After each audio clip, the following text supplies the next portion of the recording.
حضرات گرامی، اظہار خیالات کی فہرست کے ہمارے آخری مقرر، حالانکہ انہوں نے یہ خواہش ظاہر کی تھی کہ میں بزرگوں کو ہی سنوں گا، لیکن میں نے ان سے عرض کیا کہ نہیں، آپ تشریف لائے ہیں تو آپ کو اپنے خیالات کا اظہار کرنا چاہیے۔ پروفیسر محمد سجاد علی گڑھ مسلم یونیورسٹی کے ان افراد میں سے ہیں جو ہوا کی زد پہ اپنے چراغ کو روشن کرنا اپنا محبوب مشغلہ سمجھتے ہیں۔ بہت ہی پختہ قلم کے مالک، شعبہ تاریخ کے استاد ہیں اور ہندوستان میں اپنی تحریرات اور جرأت مندانہ تحریرات کے حوالے سے بخوبی پہچانے جاتے ہیں۔ میں سجاد بھائی سے گزارش کرتا ہوں پروفیسر محمد سجاد صاحب سے تشریف لائیں اور خیالات کا اظہار کریں۔ آج کل تو تھوڑا ڈر کے بولنا پڑتا ہے، ڈرانے والے لوگ ہی موجود ہیں یہاں۔ ہماری بہت سی باتیں مدیر نے ہی کہہ دی ہیں۔ مدیر سے اور ان کے رسالے سے میرا تعارف نہیں تھا۔ ایک دن فون آیا اور انہوں نے ہماری تحریروں کی بات کی تو مجھے لگا کہ مجھ پہ حملہ آور ہونے کے لیے کیٹلاگنگ ہو رہی ہے۔ پہلے یہ خطرہ لگا، خیر وہ خدشہ دور ہوا۔ سیدھے مدعے پر آ جاتے ہیں۔ یہاں ریٹوریکل فلرش بہت ہے، لٹریری امبیلشمنٹ بھی ہے، تو اس میں کینڈیڈ باتیں کرنا ذرا خشک ہو جاتی ہیں۔ ہم لوگوں کا پرابلم یہ ہے کہ ہمیں دانشور نہیں چاہیے، ہمیں وکیل چاہیے جو ہمارے جرم کے باوجود دفاع کر سکے، جج کو بیوقوف بنا کر ہمیں وہاں سے بری کر پائے۔ ہم دانشور، ہماری ضرورت ہی نہیں ہے۔ تو ایسے میں ہمیں اب بھی یقین نہیں ہو رہا ہے کہ اردو زبان میں اور مسلم میجورٹی انوائرمنٹ میں اس طرح کی کتاب یا خصوصی شمارے کا کسی نے سوچا اور نکال بھی دیا، اور اس میں اس طرح کے بہت سارے مضامین ابھی میں دیکھ پایا ہوں، تو دیکھ رہا تھا اس میں کنٹینٹس کو تو دکھا۔ کچھ کرپٹک باتیں کہہ کے نکل لوں گا، کیونکہ ہندو کمیونلزم کے خلاف ہندوؤں کا بولنا اب بھی اتنا مشکل نہیں ہے، بہت مشکل ہو گیا ہے، اب بھی اتنا مشکل نہیں ہے، لیکن مسلم کمیونلزم کے خلاف مسلم کا بولنا مسلم اکثریت معاشرے میں پہلے بھی مشکل تھا، اب بھی بہت مشکل ہے۔ ہم یہ تو چاہتے ہیں کہ ہندوؤں کے لیے رویش کمار، ہرش مندر، سدھارتھ وردراجن یہ سب پیدا ہوتے رہیں، لیکن اگر مسلمانوں میں مسلم کمیونلزم کے خلاف یا ریگریسیوزم کے خلاف بولنے والا پیدا ہو جائے تو اسے سب سے پہلے قوم کا ٹریٹر کہہ کے دوسری طرف اس کو اکیلا اور کمزور کر دیا جاتا ہے۔ تو یہ اس منافقت کے ساتھ ہم لوگ جیتے آ رہے ہیں، یہ کلیکٹیو ہپوکریسی ہے ہم لوگ۔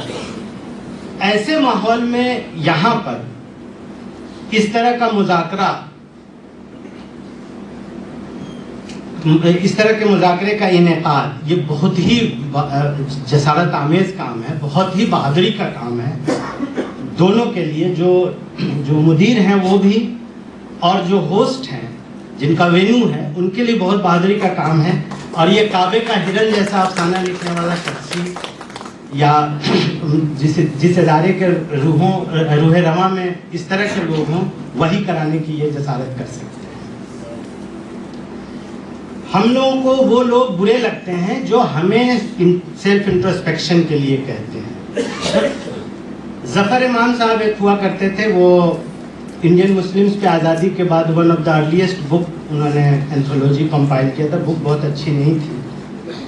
وہ علی گڑھ میں اسٹوڈنٹ تھے، جے این یو میں بعد میں پروفیسر ہوئے۔ تو 1957-58 میں علی گڑھ میگزین کا کچھ اسپیشل نمبر نکلا تھا، اور اس میں ذاکر حسین صاحب نے سو کال نیو علی گڑھ موومنٹ جو لانچ کیا تھا کہ آزادی کے بعد کیسے ہم نیگوشیٹ کریں گے اسٹیٹس، اس میں یونیورسٹی کا کیا رول ہوگا، مسلم یونیورسٹی کا، اس کے حوالے سے انہوں نے مضمون لکھا تھا۔ اس میگزین کا وہ شمارہ جو مولانا آزاد لائبریری میں ہے، وہ کسی نے صرف اس مضمون کو بلیڈ سے کاٹ کے ہٹا دیا۔ بڑی مشکل سے 2-3 دن پہلے ہمیں وہ حاصل ہوا ہے ابن سینا اکیڈمی سے کہ میں جو محفوظ شمارہ ہے اس میں وہ مضمون بچا ہوا ہے. تو اس میں یہی بات کہی گئی کہ پہلے سیلف انٹروسپیکشن کیجئے اور اپنے عادات و اطوار میں سوچ فکر میں کچھ ایسی تبدیلی لائیے کہ برادران وطن سے تعلقات آپ کے بہتر ہو سکے. یعنی یہ نہیں کہ پوری دنیا اسلامی دنیا پرسنل لا ریفارم کر لے اور ہم ہٹ دھرمی کرتے رہیں. تو یہ جو تازہ دہائیوں میں ہندوؤں کی زیادہ تعداد جو سیفرنائز ہوئی ہے اس میں پارشیل اتنا جتنا بھی کنٹریبیوشن یہ جو مسلم ریگریسیوزم سے نہ فائٹ کرنے کا جو ہے اس کو کتنا کوانٹیفائی کیا گیا یہ تو اب پوری کتاب دیکھنے پر پتہ چلے گا, لیکن یہ ضروری ہے کہ یہ کیا جائے. تو اس میں جو بھی مسلم میجورٹی کیمپسز ہیں ان کے نالج پروڈکشن کا جو پرائرٹی ہے وہ اس طرح کا ہو, یہ ضروری ہے. اور جیسا کہ میں پھر دوہرا رہا ہوں کہ ہندو میجورٹیرینزم کے باوجود ان کے خلاف بولنے والے بہت ہیں. مسلم ریگریسیوزم کے خلاف بولنے کی ہمت کم لوگوں کی ہے. جو بولا وہ قوم کا ٹریٹر کہلاتا ہے اور پاپولر وہی ہے جو آپ کی تمام غلطیوں کا دفاع پیش کرے اور اس پر پردہ ڈال سکے. یعنی کہ اگر مسلم کمیونلزم کے خلاف بولا تو وہ ان پاپولر ہوگا, پھر وہ پروفیسر ہے تو وی سی نہیں بنے گا یا کچھ ہوگا. تو دوسری پرابلم ہماری یہ ہے کہ ہمیں اس گھوڑے سے ڈسماؤنٹ کرنا ہے جس میں ہم اپنے آپ کو صرف ایکس رولنگ کلاس مانتے ہیں اور اسی بنا پر ہم ویٹیج مانگتے رہے ہیں لیٹ 19th سینچری سے بہت بعد تک. ہم ابھی تک اس ٹرمز پہ نہیں آ رہے ہیں کہ جمہوریت ہے, سٹیزن کا رائٹ ہے, ٹھیک ہے, گروپ کا بھی رائٹ ہے اور اس کو کانسٹیٹیوشن نے کسی طرح یہ کیا ہوا ہے. ہم میں سے بہت سارے لوگ اور جو بیانیہ ساز جو کمیونٹی کے اندر جو لوگ ہیں اہل رائے, بیانیہ ساز کا ایک بڑا طبقہ کانسٹیٹیوشن کو بھی بہت حقارت سے دیکھتا تھا. یہ تو ابھی کچھ دنوں سے یہ لگا کہ نہیں بھائی اب کانسٹیٹیوشن سے لبریٹ کرو ورنہ وہ بھی نہیں بچے گا. تو ہم انٹروسپیکشن کریں اور شاید اس میں جو مشمولات ہیں اس خصوصی شمارے میں وہ ہمیں اس طرف دعوت فکر دے رہے ہیں کہ ہم سیلف انٹروسپیکشن کریں.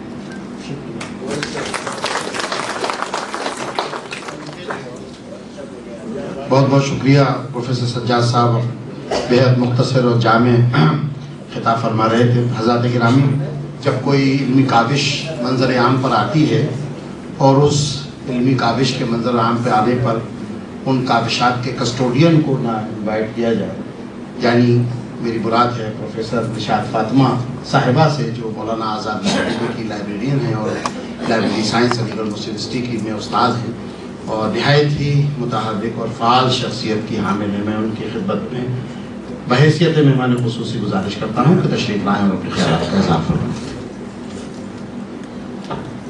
بہت شکریہ احمد بھائی, میں جلدی کھڑی ہو گئی کہ آپ یہاں سے تشریف لے جائیں.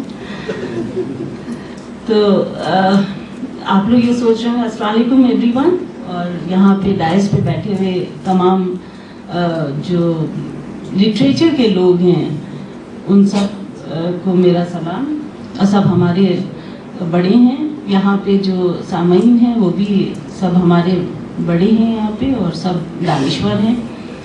زیادہ بولنا ٹھیک نہیں ہوگا, اس لیے بہت کم الفاظ میں اپنی بات ختم کروں گی کہ آپ لوگوں کو بھی یہ لگ رہا ہوگا کہ یہاں پہ ہم نے اس میں کبھی کوئی اپنی تحریر نہیں دی, کوئی رسالے کے بارے کے رسالے میں لکھا نہیں. یہاں پہ جتنے لوگ موجود ہیں, چاہے طارق صاحب ہوں, سجاد صاحب ہوں, شافع صاحب ہوں, سب لوگ ان سب کے آرٹیکلز رہے ہیں اس میں. تو ابھی احمد صاحب نے ایک بات کہی تھی کہ اگر کوئی کتاب لکھی جاتی ہے تو اس سے ایک سماج, ایک پوری سوسائٹی روشن ہوتی ہے. تو اس اس روشنی کو قائم رکھنے کا کام لائبریریز کا ہے. تو ہم اس لیے یہاں پہ ہیں کہ ہم اس روشنی کو قائم رکھیں گے انشاءاللہ, اور میری یہی دعا ہے کہ یہ روشنی ہمیشہ روشن رہے گی. جو کتاب آپ نے لکھی ہے, میں ایڈیٹر صاحب کو بہت مبارکباد دیتی ہوں. جس طرح سے انہوں نے یہاں پہ اس کا ایکسپلینیشن دیا ہے, اور اس سے یہ لگتا ہے کہ پوری کتاب پڑھ لی گئی ہے, اور انشاءاللہ وہ ہمیشہ روشن رہے گی, اور اس سے جتنے ریسرچرز ہیں وہ اس سے بینیفٹ لیتے رہیں گے انشاءاللہ. اور میں بہت شکر گزار ہوں اشرف صاحب کی کہ انہوں نے یہاں پہ مجھے حکم کیا کہ آپ آئیے, اور میں یہاں حاضر ہوئی آپ لوگوں کے سامنے. بہت شکریہ سر, اور آپ سب کا بہت شکریہ, اور آپ لوگوں کو بہت مبارکباد کہ آپ لوگوں نے یہاں پہ اس تقریب کو اس فنکشن کو یہاں پہ کیا. البرکات ایجوکیشن سوسائٹی نے کیا, اس کے لیے آپ سب کو بہت مبارکباد. شکریہ.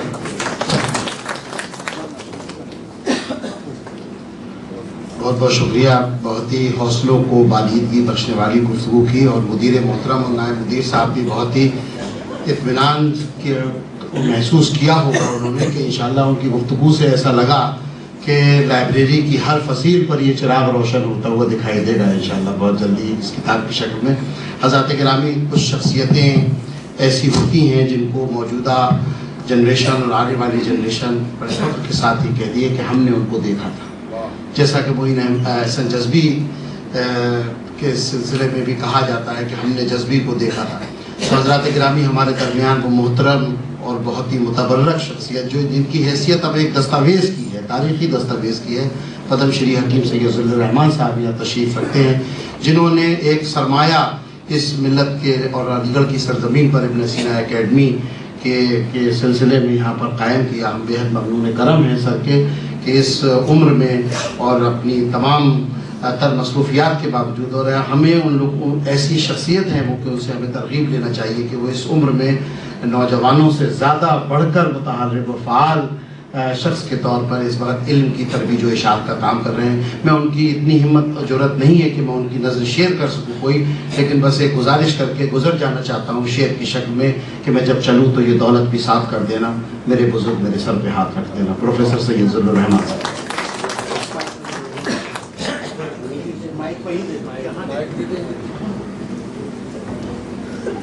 معاف کیجیے گا, وہاں جانا مشکل ہو رہا تھا. میں اس بات کے مدیر جناب اشرف نجمی صاحب کو, اس کے ساتھ ہی ہمارے البرکات کے اراکین اور خاص طور پر سید محمد اشرف صاحب کو تحصیل و تقریب کا مستحق سمجھتا ہوں کہ انہوں نے اس محفل کو آراستہ کیا.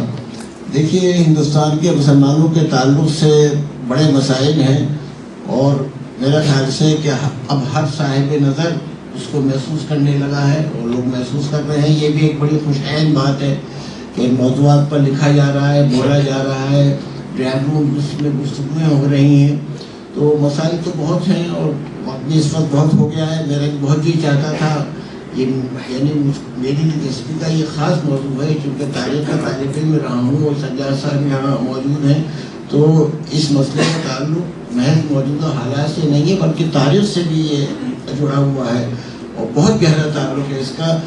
بہت پیچھے جانا پڑے گا, بہت دور جانا پڑے گا, تب مسائل کا حل ہوں گے, جوابات ہمارے سامنے آئیں گے. تو حضرات, میں اس وقت تو صرف آپ کو مبارکباد پر اکتفا کر رہا ہوں, اور اس بات کا میں نے ابھی تک طاہرانہ جائزہ بھی نہیں لیا ہے, طاہرانہ نظر بھی نہیں ڈالی ہے, لیکن جس طرح آپ نے اپنی تقریر میں اس کے حوالے سے گفتگو کی, اور پھر رضوان صاحب نے بھی اتفاق سے ہمارے وطن موبائل کے ہیں, انہوں نے اس پر روشنی ڈالی, پھر سجاد صاحب نے, تو اس سے اندازہ ہوتا ہے کہ یہ ایک ایسی دستاویز ہے اور ایسا مجموعہ ہے کہ جس سے انشاءاللہ ہمارے مسائل کا حل بھی سامنے آئے گا اور ہمیں مزید سوچنے کا موقع ملے گا. بہت بہت شکریہ. بہت بہت شکریہ سر. حضرات گرامی, اب میں ان کی خدمت میں التماس کرنے جا رہا ہوں, گزارش کرنے جا رہا ہوں, جن کو فرحت احساس صاحب نے اپنی ایک تحریر میں اس سماجی کربناک دشت کے خواجہ خضر کی تشبیہ دی تھی. میری مراد ہے آج کی اس محفل کے صدر جناب سید محمد اشرف صاحب سے تشریف لائیں اور اپنے صدارتی کلمات سے نوازیں.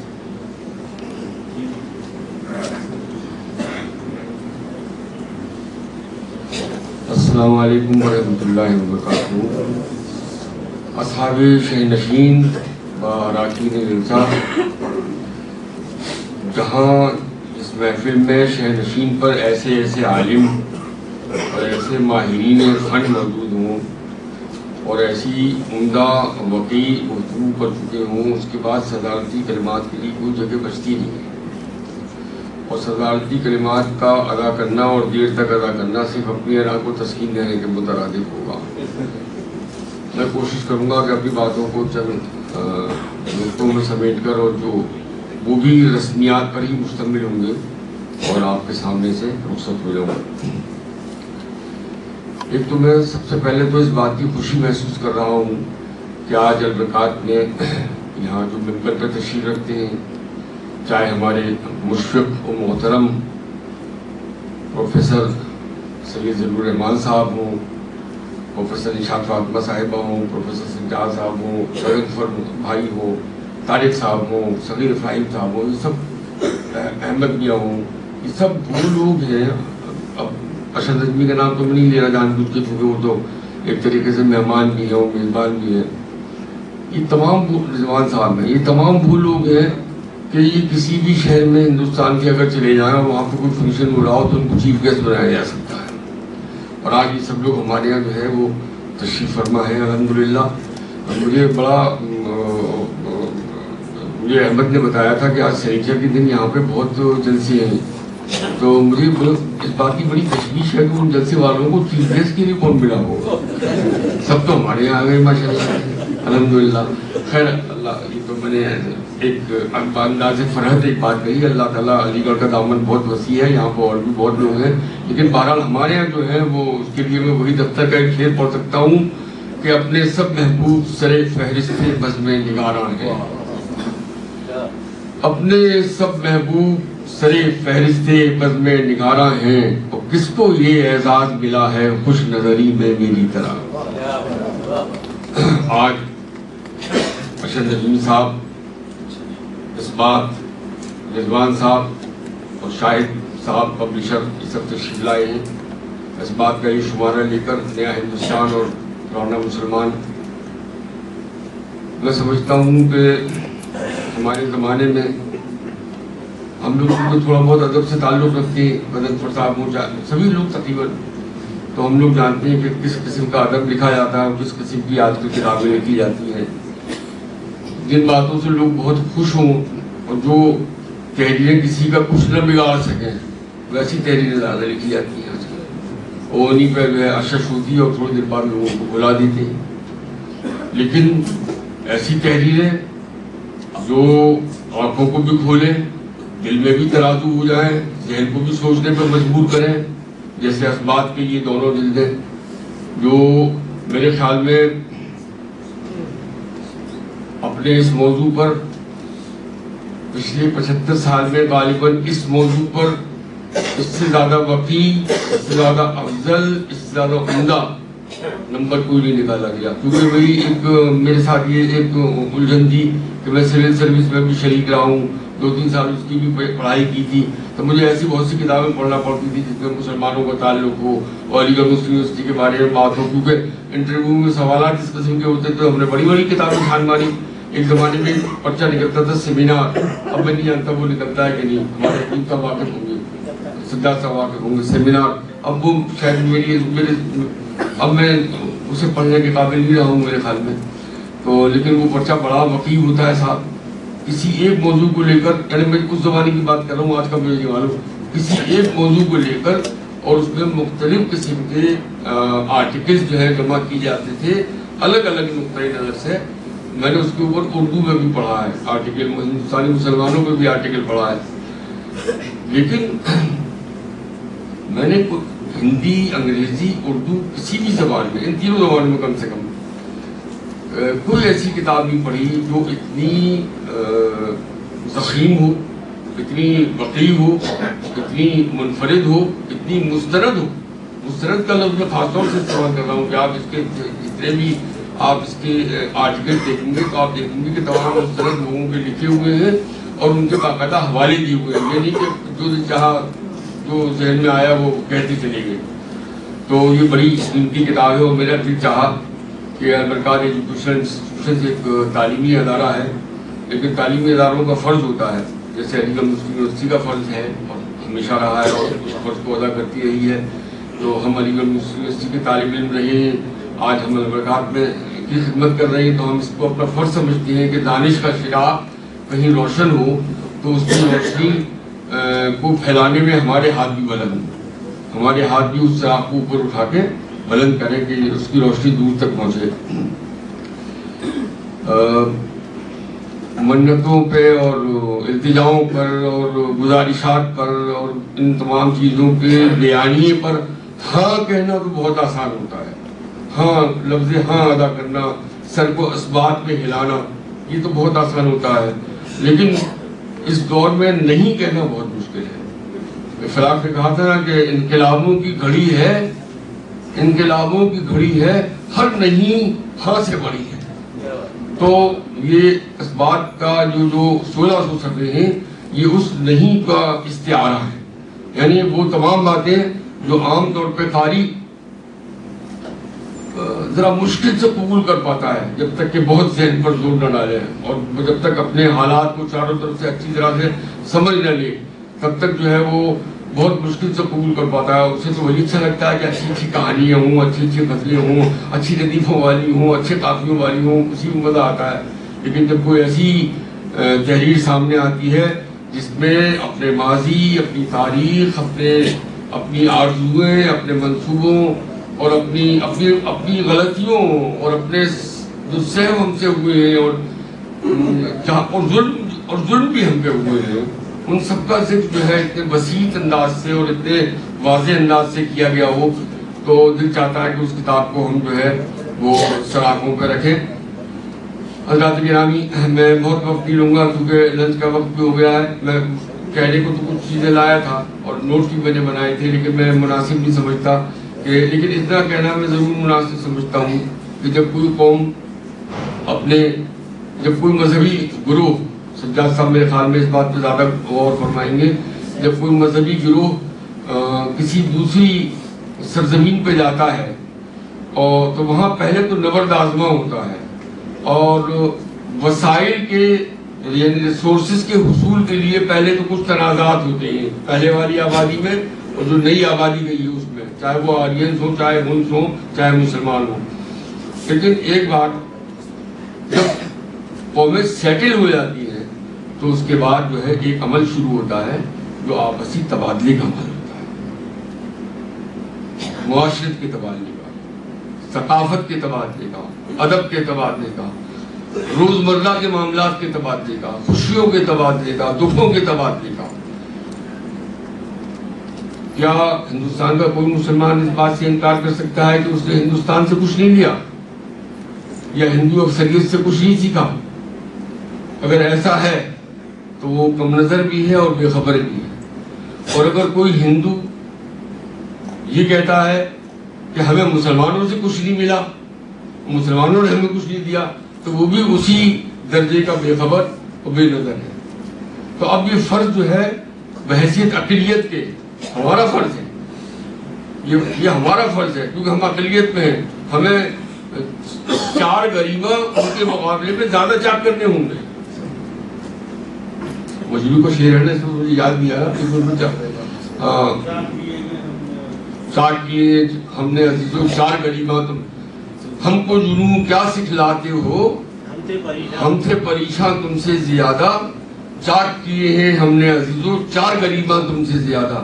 تو اقلیتوں کو 4 غریبان زیادہ چاک کرنے ہوں گے اور ان کو نرمی سے، معزت کی تمام خوبیوں کے ساتھ، نفاست کے ساتھ، نرمی کے ساتھ اپنے برادران وطن کو بتانا ہوگا کہ ہم سے بھی آپ نے کچھ لیا ہے، ہم نے بھی آپ کو متمول کیا ہے. اس کا خوش دلی سے اعتراف کر لیجئے. اور اس کے ساتھ ہی ساتھ وہ اکثریت سے اس بات کی توقع نہ کریں کہ اکثریت ان کو دلیلیں دے کہ تم بھی قبول کرو کہ تم نے بھی ہندوستان سے کچھ لیا. اقلیت کو چاہیے، ہمیں چاہیے کہ ہم خود دلیلیں تلاش کریں، ہم خود دلیلیں تلاش کریں اس بات کی کہ ہم نے ہندوستان سے بہت کچھ لیا ہے. اگر اس پہ گفتگو کروں تو بہت لمبی گفتگو ہوگی، کیونکہ ہم سب جانتے ہیں، یہاں سب پڑھے لکھے لوگ بیٹھے ہیں کہ ہندوستان کی سرزمین سے مسلمانوں نے کیا کیا لیا ہے. لیکن اب ان تمام معاملہ، یعنی یہ تو میں نے ایک علاج کی بات بتا دی، لیکن علاج تو اب حکیم صاحب قبلہ تشریف رکھتے ہیں، اور حکیم صاحب تو مطلب اساتذہ کے اساتذہ ہیں، استاد الاساتذہ ہیں. یہ تو معمولی پہلے درجے کا پہلے کلاس کا جو ہے وہ ڈاکٹر بتا دے گا یا حکیم بتا دے گا کہ علاج سے پہلے جو ہے تشخیص ضروری ہوتی ہے، تشخیص بہت ضروری ہے. تو میں سمجھتا ہوں کہ یہ کتاب جو آج ہماری آپ کی نظروں کے سامنے ہے، یہ خوبصورت اور نفیس کتاب، یہ بہت معتبر، مستند اور وقی تشخیص نامہ ہے کہ ہم اس کتاب کو پڑھیں اور اپنے امراض کی تشخیص کریں، تب اس کا علاج جو ہے کرنے کی کوشش کریں. خواتین و حضرات، میں اپنے بارے میں تو نہیں کہہ سکتا کہ میرا حشر جو ہے وہ کس کے ساتھ ہوگا، حالانکہ میں دعا کرتا ہوں کہ اللہ تعالیٰ میرا حشر جو ہے وہ مسکینوں کے ساتھ کرے، کیونکہ یہی دعا جو ہے سرور کائنات صلی اللہ علیہ وسلم کی تھی. وہ فرماتے تھے کہ اللہ میرا حشر مسکینوں کے ساتھ کرنا. لیکن اشہر نجمی صاحب کے بارے میں جانتا ہوں کہ ان کا حشر جو ہے وہ نقوش والے محمد طفیل کے ساتھ، شفون والے شمس الرحمان فاروقی کے ساتھ، سوغات والے محمود ایاز کے ساتھ، اور زین جدید والے زبیر رضوی کے ساتھ ہوگا.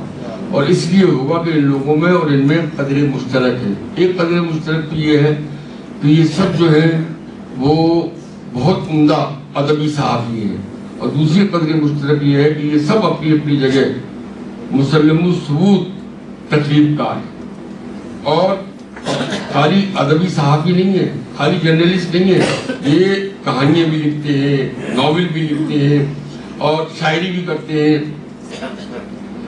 اور اپنے یہ پانچوں نام جو میں نے آپ کے سامنے لیے، یہ پانچوں نام وہ ہیں جو اپنے رسائل میں اپنی تحریروں کو خوب دخل دیتے تھے. اور اشہر نجمی صاحب بھی اپنے رسائل میں اپنی تحریروں کو جہاں ضرورت سمجھتے ہیں وہاں دخل دیتے ہیں. میں ان کا بہت ممنون ہوں کہ میری دعوت پہ، اور ان کا کوئی ارادہ نہیں تھا علی گڑھ آ کر کتاب کا اجرا کرانے کا. ظاہر ہے کہ یہ بمبئی میں رہتے ہیں، یہاں کیوں اجرا کرائیں گے؟ بمبئی میں ہزاروں دسیوں جگہ موجود ہیں، گاندھی پرچار سبھا موجود ہے، اور نہرو سینٹر موجود ہے، اور اردو اکیڈمی موجود ہے، اور معلوم نہیں کتنی چیزیں موجود ہیں. میں 10 سال وہاں رہا ہوں تو وہاں کے بارے میں بھی جانتا ہوں. لیکن ہم نے گزارش کی کہ نہیں اشرف صاحب آپ یہاں آئیے، ہمیں بھی ضرورت ہے اس کتاب کو دیکھنے کی اور اس کتاب کو پڑھنے کی، آپ یہاں تشریف لائیے. تو اشرف صاحب اور رضوان صاحب دیکھیے ماشاءاللہ بہت کام کے انسان ہیں، بھوپال سے تشریف لائے، اور بہت کچھ ان کا لکھا ہوا اس کے اندر شامل ہے. تو یہ یہاں پر تشریف لائے، میں ان کا بہت ممنون ہوں. اور ساتھ ہی ساتھ میں اپنا آخری جملہ ادا کر رہا ہوں، ساتھ ہی ساتھ میں اصحاب ممبر کا جو یہاں تشریف رکھتے ہیں ان کا، اور اراکین اجلاس کا فرقان صاحب دیکھیے تشریف رکھتے ہیں. میرے طالب علم کو دیکھ کر مجھے اپنی طالب علمی کا زمانہ یاد آتا ہے کہ وائس پریزیڈنٹ کا الیکشن لڑتے تھے اور ہم لوگ سب مل کے تقریریں کیا کرتے تھے. تو کیا زمانہ تھا وہ بھی. اور غیاث الرحمان سامنے بیٹھے ہوئے، ہم اور یہ مل کے ساتھ ساتھ کہانی لکھ کے لوگوں کا وقت خراب کرتے تھے. تو نہیں مطلب یہ تو خیر میں نے ایسے ہی کہہ دیا. غیاث الرحمان تو تب بھی بہت اچھی کہانی لکھتی تھی اور آج بھی بہت اچھی کہانی لکھتی ہیں سب. اب میں آنکھیں میری کمزور میں دیکھ نہیں سکتا دور تک، لیکن میں سمجھتا ہوں کہ جتنے کفیل صاحب بیٹھے ہوئے ہیں ہمارے پیچھے، ایک زمانے میں کفیل صاحب جو ہے وہ علی گڑھ میں وہ ثقافتی انجمنوں کی جان کہلاتی تھی، اور کبھی کبھی تو اس قدر جان کھا جاتی تھی مطلب یہ خیر بہرحال کبھی میرے دوست ہیں، اور میں ایسے دوست ہیں کہ میرے بہت ہی کم دوست ہیں، ان میں سے ایک ہے یہ. تو بہت مجھے خوشی ہے کہ ایسے لوگ، ایسے چہروں کو میں دیکھ رہا ہوں اور دل خوش کر رہا ہوں اپنا. اور ایک بات احمد نے کہی، اور احمد کتنی اچھی نظامت کرتے ہیں. میں تو آج نادرہ سے کہوں گا ان کی بیگم سے کہ گھر جائے تو ان پہ مرچیں اتار. ان پہ نظر لگنے کے کئی اسباب ہیں، ان میں سے دوسرا سبب جو ہے ان کی اچھی نظامت کی ہے۔ تو اچھی بات ہے احمد میاں نے کہ چراغ، جب کوئی کتاب شائع ہوتی ہے تو ایسا لگتا ہے جیسے چراغ روشن ہوا ہو۔ تو جب میں نے اس کتاب کو، میرے پاس یہ کتاب پہلے آ گئی تھی، آج سے 3 دن پہلے آ گئی تھی غالباً، تو میں نے اس کتاب کو دن رات ایک کر کے پڑھنے کی کوشش کی اور میں تقریباً اس کا 60% حصہ پڑھ چکا ہوں۔ تو جب میں نے اتنا شاید ابھی نائب مدیر نے بھی نہیں پڑھا ہوگا تو نہیں ظاہر کیسے پڑھیں گے، وہ ابھی وہاں تک پہنچی نہیں ہے، پہلے یہاں بھیج دی انہوں نے۔ تو میں تھوڑی بیچ میں تفریح کی باتیں اس لیے کر رہا ہوں تاکہ آپ بھوک کو بھولے۔ تو حضرات گرامی میں یہ کہہ رہا تھا کہ جب کوئی کتاب، اچھی کتاب شائع ہوتی ہے تو میرے بڑے بھائی برادر محترم پروفیسر سید محمد امین میاں صاحب بھی فرماتے ہیں اور اپنی کتابوں کے دیواچی میں اکثر لکھتے بھی ہیں کہ جب کوئی نئی کتاب شائع ہوتی ہے تو ایسا لگتا ہے جیسے کوئی چراغ روشن ہو گیا ہو۔ تو میں نے جب اس کتاب کو پڑھا تو مجھے ایسا لگا کہ ایک چراغ نہیں، اس میں 1600 چراغ ہیں، ہر صفحے پہ روشنی پیدا ہوتی ہے، اور 1600 چراغ 1500 روپے میں خریدنا تو بڑا سستا سودا ہے، بہت سستا سودا ہے۔ اللہ تعالیٰ ہمارے ارشد نجمی صاحب کو خوب حوصلہ دے، اچھی صحت عطا فرمائے۔ تھوڑے بیمار بھی رہتے ہیں، جیسے تمام بڑے آدمی بیمار رہتے ہیں تو یہ بھی بیمار رہ کر اپنی بڑائی کو ثابت کرتے رہتے ہیں۔ تو لیکن اللہ کا شکر ہے، یہاں علی گڑھ میں میں نے ان کو خود دیکھا، اوپر جس انداز سے یہ جامع مسجد سب سید والی جامع مسجد میں فوٹو کھنچوا رہے تھے تو ایسا لگ رہا تھا جیسے کوئی 16 سال کا لڑکا فوٹو کھنچوا رہا ہے، الحمدللہ۔ تو بہرحال کتاب پر سے فوکس نہیں ہٹنا چاہیے، یہ باتیں تو ہوئی ہماری آپ کی، کتاب پر سے فوکس نہیں ہٹنا چاہیے، اور اس کتاب کو ہر پڑھا لکھا انسان ہے، اور علی گڑھ میں جتنے پڑھے لکھے انسان ہیں فی مربع میل اگر آپ حساب لگائیے تو شاید پورے ہندوستان میں اتنے پڑھے لکھے مسلمان نہیں ہوں گے۔ فی مربع میل کی بات کر رہا ہوں میں، ایک مربع میل میں کتنے پڑھے لکھے doctor, P H D, reader, lecturer reader سب۔ تو ہر پڑھے لکھے مسلمان کے ہاتھ میں یہ کتاب ہونی چاہیے، اور اس کے جب تک کہ وہ اس کو سمجھ کے خوب پڑھ نہ لے، اور جب تک پڑھ کر خوب سمجھ نہ لے، تب تک یہ کتاب اس کے سرہانے رہنی چاہیے، الماری میں نہیں جانی چاہیے، مستقل اس کو دیکھے، کیونکہ یہ وقت کی بہت اہم ضرورت ہے۔ اور اس کتاب کو پڑھنے کے بعد میں یہ بات عرض کر رہا ہوں، مجھے یقین ہے کہ جب آپ کتاب پڑھیں گے تو آپ مجھ سے ناراض نہیں ہوں گے، آپ یہی کہیں گے کہ میں نے آپ کی صحیح رہنمائی کرنے کی کوشش کی۔ اللہ تعالیٰ آپ سب لوگوں کو خوش رکھے، شاد و آباد رکھے کہ آپ نے آج البرکات کی اس دوپہر کو اور سحپہر کو اپنی موجودگی سے امیر بنا دیا۔ بہت بہت شکریہ۔